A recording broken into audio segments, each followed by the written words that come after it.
Hello friends, कैसे हैं आप लोग। उम्मीद करती हूँ कि सब बहुत अच्छे होंगे। बाकी मैं भी अच्छी हूँ। आज हमारा टॉपिक है पॉलिटिकल साइंस का पर्यावरण और प्राकृतिक संसाधन। पर्यावरण क्या है? पर्यावरण हमारे आसपास की सभी चीज़ है ना। पर्यावरण हम दो प्रकार में बांटते हैं, या तो प्राकृतिक या फिर मानव निर्मित। ये तो सबको पता ही है, चूँकि हमने इसे 7th क्लास में पढ़ा था। हाँ, हमने 7th क्लास में इसे पढ़ा था। किसके अंदर हमने पढ़ा था? 7th क्लास में इसको ज्योग्राफी के अंदर। बट अब हम पढ़ रहे हैं इसको हिस्ट्री के अंदर, राइट। अब हम हिस्ट्री का लेसन नंबर 8 पढ़ रहे हैं। हाँ जी, तो लेसन नंबर 8 के अंदर पर्यावरण व प्राकृतिक संसाधन नाम से पता चल जाता है। यहाँ पे पर्यावरण की बात हो रही है और प्राकृतिक संसाधन की। प्राकृतिक संसाधन प्राकृतिक पर्यावरण का निर्माण करते हैं, ये तो सबको पता होगा। हाँ, तो पर्यावरण क्या है? जो वनस्पति तथा जीव जंतुओं के ऊपर से ढके हुए हैं उसको बोलते हैं पर्यावरण। प्राकृतिक संसाधन किसे कहते हैं? वह संसाधन जो मनुष्य को प्राकृतिक रूप से प्राप्त होते हैं उसे प्राकृतिक संसाधन कहते हैं। जैसे विश्व में पर्यावरण प्रदूषण के उत्तरदायी कारक कौन कौन से हैं? भाई, पर्यावरण प्रदूषण हो रहा है बहुत ज़्यादा, आज के टाइम पे खतरे की बात है। तो हम इससे कैसे निपट सकते हैं? जनसंख्या वृद्धि है। पहले तो इसके हम कारक देखते हैं कि भाई कारक क्या है, किस कारण ये पर्यावरण प्रदूषण हो रहा है। पहली चीज़ जनसंख्या वृद्धि। बिल्कुल, जब जनसंख्या इतनी बढ़ेगी तो यहाँ पे क्या चाहिए? हमें ज़्यादा स्पेस चाहिए। स्पेस के लिए हम पेड़ काट रहे हैं, पेड़ के साथ साथ और केमिकल्स यूज़ कर रहे हैं, व्हीकल्स, बहुत सारी चीज़ें तादाद में बढ़ती जा रही हैं और जो ज़रूरत की चीज़ें हैं वो ख़त्म होती जा रही हैं। दैट्स वाई प्रदूषण फैल रहा है। वो भी किस वजह से? जनसंख्या वृद्धि की वजह से। वनों की कटाई हो रही है। वन जो है हमारे काटे जा रहे हैं क्योंकि लोगों को इंडस्ट्री चाहिए, खेती करना कोई चाहता नहीं है ना। जिसकी वजह से उन्हें तो पता नहीं है भाई, जो पेड़ है आपसे लेता क्या है? कुछ भी नहीं। जो आपकी बेकार गैस है ना, कार्बन डाइऑक्साइड, जिसे आप वापस नहीं ले सकते, वो ले लेता है। और जिसकी आपको ज़रूरत होती है ना, ऑक्सीजन, वो आपको दे देता है। दैट्स वाई उसके बावजूद भी आप वन की कटाई कर रहे हैं। How it is so? वनों की कटाई के कारण प्रदूषण होता है। उपभोक्तावाद संस्कृति को बढ़ावा देना। जो उपभोक्तावाद की संस्कृति है उसको बढ़ावा देना भी हमारा पर्यावरण प्रदूषण का कारक है। संसाधनों का एक अत्यधिक दोहन। संसाधनों का ज़्यादातर हम दोहन कर रहे हैं, यानी कि उसको हम गलत यूज़ कर रहे हैं, उसको चला रहे हैं। दैट्स वाई कि हमारा प्रदूषण बन रहा है। औद्योगिकरण को बढ़ावा देना, जिसके कारण हमारे वन खत्म हो रहे हैं। परिवहन को अत्यधिक साधन। परिवहन के ज़्यादा साधन हमारे पास जैसे क्रिएट होंगे तो क्या होगा हमारे पास? उसके क्रिएट होने से पोल्यूशन बढ़ेगा ही बढ़ेगा। तो ये थे हमारे पर्यावरण के प्रदूषण करने वाले कारक। अब आ जाते हैं हम आगे। नेक्स्ट है आपके पर्यावरण के संरक्षण उपाय। जनसंख्या नियंत्रण पहला। अभी कारक क्या थे, अब उपाय क्या है? अब उपाय देखते हैं हम। सबसे पहला उपाय है जनसंख्या नियंत्रण, फिर है वन संरक्षण। जो आपके कारण थे उस पर उल्टा वर्क करके आपका क्या बन जाएगा? संरक्षण के उपाय। ठीक है। उसके बाद पर्यावरण मित्र तकनीक का प्रयोग, यानी कि पर्यावरण से मित्रता करो। इस तकनीक का उपयोग करके हम पर्यावरण को बचा सकते हैं। प्राकृतिक संसाधनों का संतुलित प्रयोग करना। प्राकृतिक संसाधन जो हमारे पास है उनका संतुलित रूप से प्रयोग करना, ताकि वो संसाधन हमारे ख़राब ना हो, वेस्ट ना हो। परिवहन के सार्वजनिक संसाधनों का प्रयोग करना। जो हमारे परिवहन के संसाधन, ओन व्हीकल्स ना लेकर जो सार्वजनिक व्हीकल है हमारे पास, उनका प्रयोग कर सकते हैं हम, क्योंकि उसके अंदर क्या होगा? एक तो जगह कम खिलेगी, जाम कम लगेगा, पेट्रोल कम लगेगा। दैट्स वाई प्रदूषण भी कम होगा। जन जागरूकता कार्यक्रम करना। कुछ ऐसे कार्यक्रम करना जिससे जनता जागे। अंतर्राष्ट्रीय सहयोग, और जो अंतर्राष्ट्रीय एजेंसियाँ बनी हुई हैं वो भी सहयोग करें। अन्य क्या कि लिमिटेड द, अगर पर्यावरण प्रदूषण का संरक्षण उपाय के लिए कुछ हमारी अंतर्राष्ट्रीय कंपनियों ने भी सहयोग दिया है, जैसे लिमिटेड द ग्रोथ, UNEP, रियो सम्मेलन, एजेंडा 21, आवर कॉमन फ्यूचर। ठीक है, ये इन लोगों ने दिया, इसके बारे में पढ़ते हैं। चलो, सबसे पहले पढ़ते हैं लिमिटेड टू ग्रोथ नामक पुस्तक। एक लिमिटेड टू ग्रोथ, ठीक है, एक ऐसी पुस्तक बनाई गई जिसके कारण क्या हुआ? काफ़ी कुछ हमें सीखने के लिए मिला। लिमिटेड टू ग्रोथ, ठीक है। इसमें क्या था? इसके अंदर आपको वैश्विक मामलों में सरोकार रखने वाले विद्वानों के एक समूह में, जिसका नाम था क्लब रोग, ठीक है, क्लब ऑफ रोग, ने 1972 में क्या करा? 1972 में एक पुस्तक लिखी। क्या लिमिटेड टू ग्रोथ, जिस पुस्तक में बताया गया कि जिस प्रकार से दुनिया जनसंख्या में बढ़ रही है उसी प्रकार से संसाधन कम होते जा रहे हैं, यानी कि लिमिट में रखो अपनी ग्रोथ को, इतनी ग्रोथ ना बढ़ाओ। इसके बाद आता है आपका UNEP, संयुक्त राष्ट्र पर्यावरण कार्यक्रम। संयुक्त राष्ट्र ने एक कार्यक्रम करा, एक नहीं काफ़ी करे, ठीक है, जो कि पर्यावरण संरक्षण पे थे। उसमें से एक कार्य है आपका रियो सम्मेलन। रियो सम्मेलन में क्या है,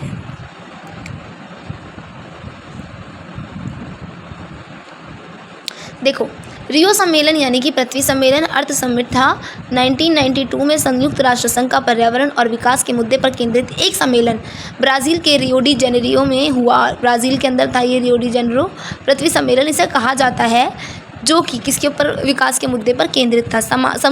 सम्मेलन की मुख्य बातें ये थी कि विकास व अविकसित देशों के बारे में परखा जाए, उनको देखा जाए व उनके लिए कोई नीतियाँ बनाई जाएँ। ओजोन परत पे एक मुख्य चिंता जताई गई, जो कि ओजोन लेयर पे एक छेद बना हुआ था। ग्लोबल वार्मिंग की मुख्य चिंता बताई गई, ग्लोबल वार्मिंग कैसे बढ़ रही है। टिकाऊ विकास बताया गया, टिकाऊ विकास कैसे होता है, ठीक है, बहुत सारी चीज़ें इसमें इंक्लूड की गई। और विकास व कुछ तौर तरीके बताए गए कि विकास कैसे होना है और तौर तरीके उसके क्या हैं। ये सम्मेलन की बातें रहीं। आगे हम पढ़ते हैं इसके बारे में।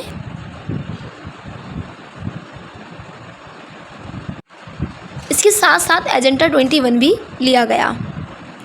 एजेंडा 21 में क्या था, एजेंडा 21 में कहा गया कि विकास का तरीका एक ऐसा हो जिससे पर्यावरण को नुकसान ना पहुंचे। इसमें कहा गया कि एजेंडा 21 में पर्यावरण पर कम, विकास पर ध्यान दिया है, पर्यावरण पर कम और विकास पर ज़्यादा ध्यान दिया है। एजेंडा 21 में सिर्फ विकास की बातें की गई हैं, जो पर्यावरण से रिलेटेड है वो बातें की नहीं गई हैं, जबकि हम पर्यावरण से रिलेटेड ही इस चीज़ को देख रहे हैं। एक और आता है आवर कॉमन फ्यूचर नामक रिपोर्ट। इस रिपोर्ट की चेतावनी क्या थी, देखो, 1987 में IS रिपोर्ट में जताया गया कि आर्थिक विकास के चालू तौर तरीके भविष्य में टिकाऊ विकास साबित नहीं होगा। जो आप आर्थिक टिकाऊ की वजह से अपना बिजनेस खड़ा करने की सोच रहे हो तो आपको आगे जाके लाभ नहीं हो सकता। दूसरी चीज़ क्या कि सांझी संपदा, ठीक है, साझी संपदा का उन संसाधनों को कहते हैं जिन पर किसी एक का भी नहीं बल्कि पूरे समुदाय का अधिकार होता है, उसे साझी संपदा कहते हैं। जैसे मैदान, कुआं, समुद्र, नदी, पृथ्वी, वायुमंडल, अंटार्कटिका, समुद्र सतह पर जितने भी लोग हैं उनको मार दिया जाएगा यदि वो दिख गए तो।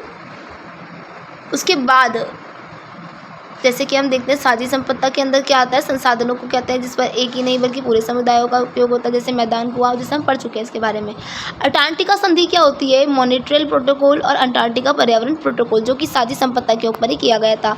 ठीक है, साझी संपदा क्या है, साझी संपदा भी वह संपदा है जो कि सभी की है, किसी एक की ना होकर। नेक्स्ट इसके बारे में अब आती है ग्लोबल वार्मिंग। ग्लोबल वार्मिंग क्या है, वायुमंडल के ऊपर ओजोन गैस की एक पतली सी परत जिसमें सूर्य की रोशनी छन कर पृथ्वी तक पहुंचती है। ये सूर्य की हानिकारक पराबैंगनी किरणों से हमें बचाती है। कार्बन डाइऑक्साइड, मीथेन, हाइड्रोफ्लोरोकार्बन, ये गैसें ग्लोबल वार्मिंग का प्रमुख कारण है। साझी परंतु अलग जिम्मेदारी। साझी संपदा को प्रदूषित करने में विकसित देशों की भूमिका अधिक है। विकासशील देश अपनी विकास की प्रक्रिया में हैं। और क्योटो प्रोटोकॉल पर्यावरण की समस्याओं को लेकर विश्व जनमानस के बीच जापान में क्योटो शहर 1997 में इस प्रोटोकॉल पर सहमति बनी और 1992 में इस समझौते के लिए कुछ सिद्धांत तय कर दिए गए और सिद्धांत तय किए गए थे और सिद्धांत की एक रूपरेखा United nation framework convention of the climate change पर सहमति बताते हुए हस्ताक्षर हुए। यानी इस प्रोटोकॉल के अंदर क्लाइमेट चेंज से रिलेटेड भी क्या हुई, बातें हुई, जिसपे कि उन्होंने बताया कि किस प्रकार से हमें इस पर नियंत्रण रखना चाहिए, किस प्रकार से हमें इस पर आगे कार्यवाही करनी चाहिए। औद्योगिकरण के दौर को मौजूदा वैश्विक ताप वृद्धि और जलवायु परिवर्तन का जिम्मेदार माना गया। जो औद्योगिक परिवर्तन था उसमें वैश्विक में ताप वृद्धि पैदा करी और ये जलवायु का परिवर्तन का जिम्मेदार भी कौन माना गया, औद्योगिक क्षेत्र। अब आता है वन प्रांतर। गांव देहातों में कुछ ऐसी जगह होती है जो पवित्र माने जाते हैं। ऐसा माना जाता है कि इन जगहों पर देवी देवताओं का वास होता है, इसलिए यहाँ के पेड़ को काटा नहीं जाता था, पेड़ को काटा नहीं जाता, जिससे ये परंपरा है चाहे जो भी हो, इन पर प्रथाओं के कारण पेड़ पौधे का बचाव हुआ है। भारत में भी पर्यावरण सुरक्षा के कार्यक्रम 2002 में क्योटो प्रोटोकॉल पर हस्ताक्षर हुआ और उसका अनुमोदन भी हुआ। 2005 में G8 जैसे सदस्य बैठक में विकसित देशों द्वारा की जा रही ग्राउंड गैस उत्पादन पे कमी पर जोर दे रहे थे कि किस प्रकार से इस गैस को कम किया जाए, और नेशनल ऑटो प्रोटोकॉल में पॉलिसी के अंतर्गत वाहन स्वच्छ ईंधन का प्रयोग कर रहे हैं। आगे आते हैं 2001 में ऊर्जा संरक्षण अधिनियम पारित किया। 2003 में बिजली अधिनियम में नवीकरणीय ऊर्जा से इस्तेमाल का बढ़ावा दिया। ये था इसका पर्यावरण सुरक्षा के कार्यक्रम क्या क्या हो सकते हैं।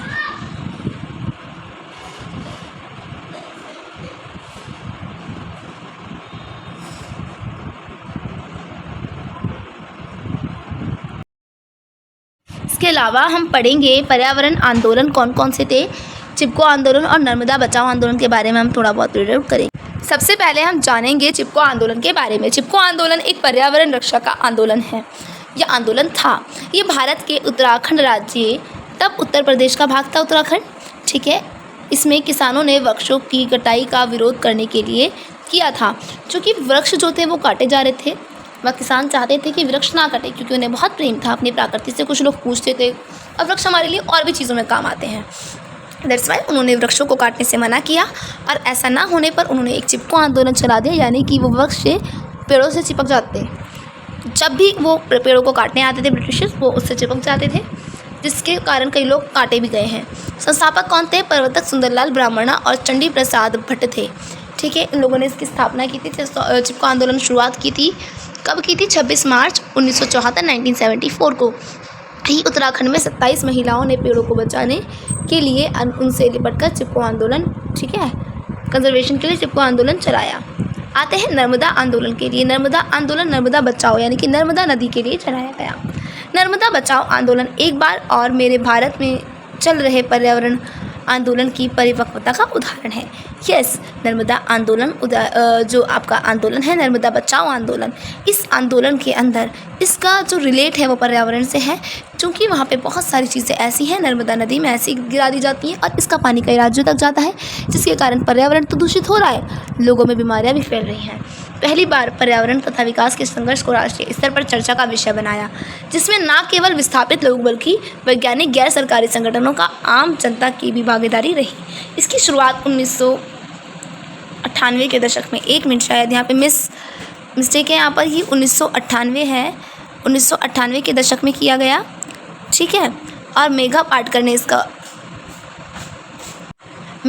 ने इसको चलाया, ठीक है। हमने नर्मदा बचाओ आंदोलन, चिपको आंदोलन के बारे में पढ़ा, कैसे पर्यावरण को चलाया गया, पर्यावरण को बचाने के लिए क्या क्या चलाया गया, किस किस पर रोक हुई, सारी चीज़ें हमने पढ़ी।